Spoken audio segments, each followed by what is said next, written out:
मैं आज तक नहीं समझ पाई कि मुझे पहले ही दिन ये सब समझ जाना चाहिए था।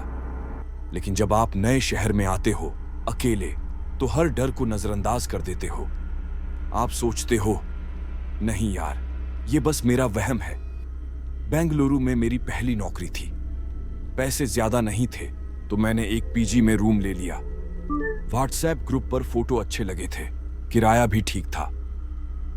लैंडलेडी ने कहा, घबराओ मत बेटा, पहले से ही एक लड़की तुम्हारे साथ उस रूम में है, तुम अकेली नहीं रहोगी। उसका नाम था आरती। जब मैं पहली बार पीजी पहुंची, शाम हो चुकी थी। बादल छाए हुए थे, मौसम भी थोड़ा अजीब था। जैसे ही मैंने रूम में कदम रखा, एक अजीब सी भारी हवा महसूस हुई। पंखा बड़ी सुस्ती से घूम रहा था, खटर खटर की आवाज के साथ। खिड़की आधी खुली थी और हवा में लगातार हल्की हल्की खड़खड़ाहट कर रही थी। आरती वो खिड़की के पास बैठी थी। मैंने अंदर आते ही हेलो कहा, पर उसने कोई जवाब नहीं दिया। उसके लंबे बाल उसके चेहरे पर बिखरे हुए थे और वो बस बाहर कहीं देख रही थी, ऐसे जैसे कोई उसे पुकार रहा हो, जैसे कोई उसका इंतजार कर रहा हो। मैंने सोचा, शायद इंट्रोवर्ट है या दिन खराब रहा होगा। मैंने ज्यादा ध्यान नहीं दिया। पहली रात मैंने चुपचाप अपना सामान जमाया और सोने चली गई। पर रात के करीब 2:30 बजे मेरी नींद खुली। कुछ आवाजें आ रही थीं। पायल की, बहुत धीमी मगर साफ आवाज। मैंने सोचा, शायद कोई नीचे कॉरिडोर में चल रहा होगा, पर आवाज इतनी पास थी जैसे कमरे के अंदर ही हो। डरते डरते मैंने उसकी तरफ देखा। आरती वहीं बैठी थी, अब भी ठीक वैसे ही, खिड़की की तरफ घूरती हुई। दूसरा दिन सुबह उठी तो उसका बिस्तर खाली था। उसके सामान वैसे ही रखा था जैसे पहले दिन था।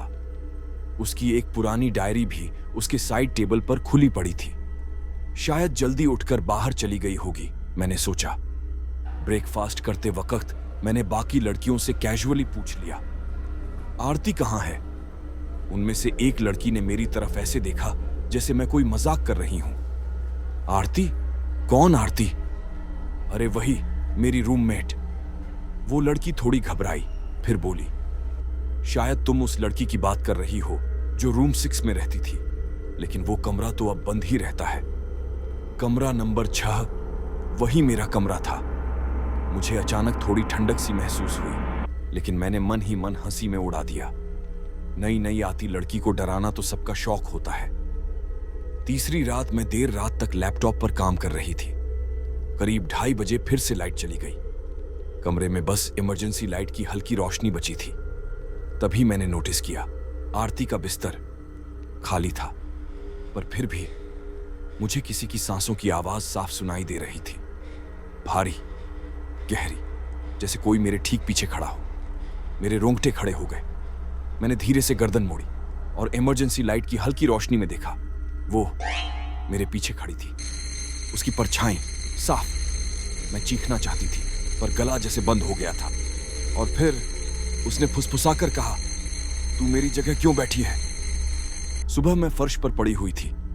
हाँ, फर्श पर। मेरा लैपटॉप बगल में बंद रखा था। बिस्तर से मेरी चादर भी गायब थी।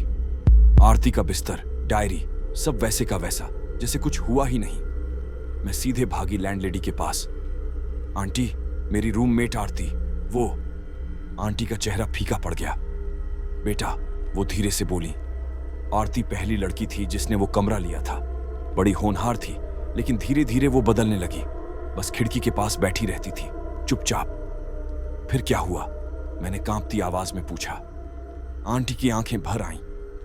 एक दिन हमने उसे उसी खिड़की से लटकते देखा। उसी रात उसकी मौत हो गई। 6 महीने हो गए, तब से वो कमरा खाली है। आखिरी रात, उस रात मैंने तय कर लिया था, मैं जा रही हूं। मैंने अपना बैग पैक किया और कमरे में सामान लेने गई। लेकिन मेरा बैग खुला पड़ा था। सारा सामान कमरे में फैला हुआ और उसके ऊपर आरती की डायरी रखी थी। डायरी खुली थी, आखिरी पन्ना ताजा लिखा हुआ, फिर से मुझे अकेला क्यों छोड़ रही हो? और उसके नीचे लाल स्याही से लिखा था, अब तेरी बारी है। खिड़की जोर से बंद हो गई। लाइटें भग भग करके जलने बुझने लगीं और मुझे अपने हाथ पर बर्फ सी ठंडी पकड़ महसूस हुई। आरती की आवाज एकदम ठंडी मेरे कानों में गूंज उठी। हमेशा के लिए रूममेट्स। लोग कहते हैं उन्होंने मुझे कई हफ्तों बाद भी उस कमरे की खिड़की में बैठे देखा, पर सच्चाई मैं जानती हूं, मैं कभी बाहर निकली ही नहीं, ठीक वैसे जैसे आरती कभी नहीं निकली थी।